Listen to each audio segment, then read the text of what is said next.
Payot Libraire et l'Hebdo vous présentent Marque-Page.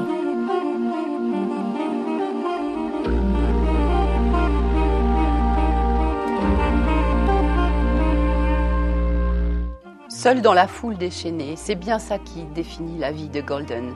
La solitude, pourtant, ne semble pas être une caractéristique essentielle dans la vie d'un Mormon qui, selon la grande tradition, a 4 épouses et 28 enfants. Et pour ce charpentier plein de bonne volonté, ce cirque permanent est extrêmement fatigant. À dire vrai, il ne l'a pas vraiment choisi. Et cette vie est tellement bizarre autour de lui qu'il en vient à considérer comme parfaitement normale la 5e femme dont il tombera amoureux, l'épouse d'un mafieux, son client pour la construction d'un bordel, qui sait ce qu'elle veut dans la vie. Et ça lui paraît le paradis. Tous ces mouflets sont à vous ? Golden se tourna vers les enfants qui l'observaient et attendaient son verdict. Reconnaissance ou reniement ?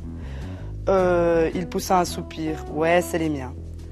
Le couvreur, tenant toujours son hot-dog, plissa le front en réfléchissant, puis il plongea la main dans la poche arrière de son pantalon pour prendre son portefeuille, attaché par une chaîne d'où il sortit un petit paquet carré enveloppé dans de l'aluminium vert qu'il tendit à Golden. Il était écrit dessus « Le meilleur de l'homme ». « Qu'est-ce que c'est » demanda Golden.